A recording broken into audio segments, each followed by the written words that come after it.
कंवारी ननद। अंजलि की उम्र लगभग 30 साल हो चुकी थी। वो एक स्कूल में टीचर की जॉब करती थी। अंजलि के घर में उसकी माँ के अलावा उसका छोटा भाई और भाभी भी रहा करते थे।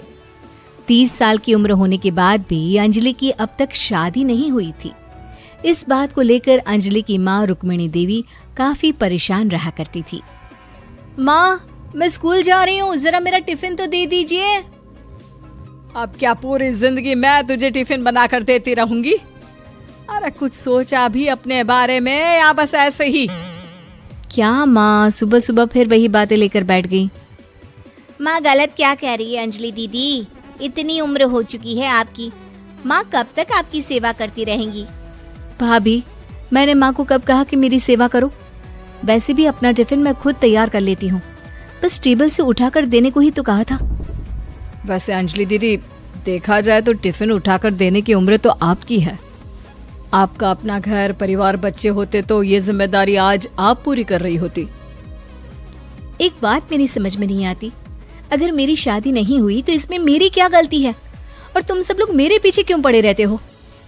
अरे कुछ कहना क्या पीछे पड़े रहना होता है? अपने छोटे भाई को देख, तुझसे 3 साल छोटा है लेकिन 2 बच्चे खेल रहे हैं आंगन में। मुझे आप लोगों की कोई बात नहीं सुननी, जा रही हूँ मैं। और आप में से किसी को मेरा कोई काम करने की जरूरत नहीं है, मैं खुद संभाल लूंगी। इतना कहकर अंजलि वहां से चली जाती है। शाम को जब अंजलि अपने स्कूल से लौटकर घर वापस आती है तो उसने देखा कि पड़ोस वाली निर्मला चाची वहां पर बैठी हुई थी। क्या बात है अंजलि बिटिया, नौकरी करके वापस आ गई? जी चाची जी, कैसी हैं आप? मैं तो ठीक हूँ बेटा, तुम बताओ शादी के बारे में कुछ सोचा या नहीं? अरे रहने दीजिए ना, इससे तो शादी की बात करना ही बेकार है। कुछ भी कहो तो गुस्सा करती है, बात बात पर आंखें दिखाती है। माँ, आप ऐसा क्यों कह रही है? मैंने कब आप पर गुस्सा किया? अरे अंजलि बेटा, तुम्हारी माँ ठीक ही तो कहती है। 30 की होने आई हो, अब तुम्हें भी शादी वादी कर लेनी चाहिए। चाची जी, आप तो ऐसे कह रही हैं जैसे शादी करने से मैंने मना किया हो। रहने दीजिए निर्मला चाची, हमारी अंजलि दीदी को अभी तक उनकी पसंद का दूल्हा नहीं मिला ना, इसीलिए वो शादी नहीं कर रही। भाभी, ऐसी कोई बात नहीं है। अरे तो फिर क्या बात है? तुम्हारी माँ ने तुम्हारे लिए इतने रिश्ते ढूंढे लेकिन तुम्हें कोई पसंद ही नहीं आता। क्या है ना चाची जी, हमारी ननद रानी नौकरी जो करती है ऐसे ही थोड़ी ना किसी को पसंद कर लेंगी। अरे भाई, नौकरी का घमंड है तो बात अलग है, कोई और बात हो तो बताओ, कोई रास्ता निकाला जाए। नहीं नहीं चाची जी, कोई बात नहीं है, बस मुझे अभी तक अपनी पसंद का कोई मिला नहीं है। सुन लिया आपने, इस लड़की के तो पर निकल आए हैं और इतनी उम्र में अपनी पसंद का कोई मिलेगा भी नहीं इसे। माँ, आप मेरी शादी को लेकर हमेशा मुझे ताने क्यों मारती रहती हैं? अपनी माँ की बातें तो ताने लगती है। ताने हैं? बताओ, मैंने कुछ गलत कहा क्या? देखो, ये सब छोड़ो, मेरी दूर की बुआ का बेटा है, उसकी अभी शादी नहीं हुई है, उम्र होगी कोई 34-35 साल। आप कहें तो बात आगे बढ़ाऊं? अरे हाँ हाँ, क्यों नहीं, ये भी कोई पूछने की बात है। अरे जल्दी से लड़के को यहाँ बुला लो।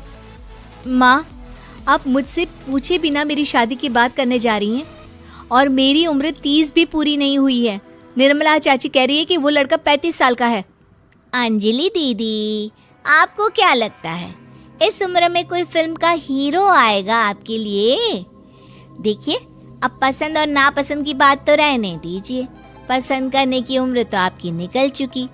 अब तो जो भी मिले उसी से शादी कर लीजिए, इसी में भलाई है। तेरी भाभी बिल्कुल ठीक कह रही है। अब जैसा रिश्ता मिले उसके लिए हाँ कर देना, ताकि हम भी गंगा नहाए। ठीक है, चलिए मैं उस लड़के को कहती हूँ, वो कल ही अंजलि को देखने आ जाएगा। अगले दिन निर्मला चाची के दूर का रिश्तेदार अंजलि को देखने उसके घर आता है। उसका नाम था अजय। अंजलि जी, तो आप नौकरी करती हैं, वो भी स्कूल में? जी हाँ, मैं स्कूल में टीचर हूँ। हमारी बेटी बहुत होशियार है। अरे पढ़ने लिखने में इतनी होशियार है, इसीलिए तो इसकी नौकरी लगी है स्कूल में। हाँ हाँ ठीक है आंटी जी, जरा मुझे भी तो बात करने दीजिए आपकी बेटी से। जी पूछिए ना, क्या पूछना चाहते हैं? अंजलि मैडम, ये तो बताइए कि आपने अभी तक शादी क्यों नहीं की? बस ऐसे ही, कहीं कोई रिश्ता पसंद नहीं आया इसलिए। लेकिन क्या मैं आपसे पूछ सकती हूँ कि आपने शादी क्यों नहीं की? अंजलि, क्या कर रही हो तुम? लड़कियों को इस तरह की बातें नहीं शोभा देती। रहने दीजिए आंटी जी, आपकी बेटी काफी पढ़ी लिखी है, मैं उनके सवाल का जवाब दे ही देता हूँ। वो क्या है ना, मुझे भी अभी तक अपनी पसंद की कोई लड़की नहीं मिली। अच्छा, कोई बात नहीं। वैसे आपकी तनख्वाह कितनी है? कितना कमा लेती है महीने का? जी यही कोई 25,000 महीने। बस 25,000? इतने से क्या होता है? इतने से तो आजकल घर भी नहीं चलता। आपके कहने का क्या मतलब है? अरे मैं तो ये सोच कर आया था कि नौकरी वाली लड़की है, आराम से 40,000 कमाती होगी। माफ कीजिएगा, आपका और मेरा रिश्ता नहीं हो सकता। जी कोई बात नहीं, मुझे भी आपके साथ शादी करने में कोई इंटरेस्ट नहीं है। अंजलि, किस तरह की बात कर रही हो? घर आए रिश्ते को ठुकरा रही हो तुम। दीदी, अब इस उम्र में आपको इतनी अकड़ नहीं दिखानी चाहिए। अच्छा खासा रिश्ता हाथ से निकल गया, कहीं ऐसा ना हो कि जिंदगी भर कुंवारी ही रह जाओ आप। कुछ दिन और ऐसे ही निकल जाते हैं और अंजलि की शादी कभी नहीं होती। अंजलि के परिवार वाले बिंदास उसे ताने मारते रहते हैं, लेकिन अंजलि एक बड़ी नौकरी की तैयारी करती है और उसमें सिलेक्ट होने के बाद अंजलि को एक बहुत बड़ी नौकरी मिल जाती है। अब तो दीदी के नखरे और भी ज्यादा बढ़ जाएंगे भाई। अब तो इतनी बड़ी नौकरी जो लगी है, अब इनकी शादी होने से रही। माँ, मुझे नौकरी के लिए दूसरे शहर जाना पड़ेगा। आप जानती हैं ये बहुत बड़ी जॉब है और इसमें पैसे भी बहुत ज्यादा मिलेंगे। अच्छा, कितने पैसे मिलेंगे बेटा? माँ, मुझे हर महीने 90,000 सैलरी मिलेगी। क्या? अरे वाह वाह, ये तो बहुत अच्छी बात है। लेकिन फायदा क्या?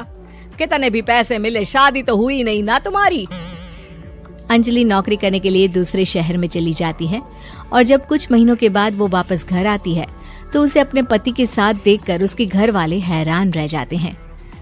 अरे अंजलि, तूने शादी कर ली और हमें बताया तक नहीं। और दामाद जी करते क्या हैं? इतनी बड़ी कार है उनकी। माँ, मैं आपको सब कुछ बताना चाहती थी, लेकिन आप सबके ताने सुनकर बहुत दुखी हो गई थी और इसलिए मैंने अपनी पसंद से शादी कर ली। मेरे पति मेरे साथ ही ऑफिस में नौकरी करते हैं और बहुत बड़े अफसर हैं।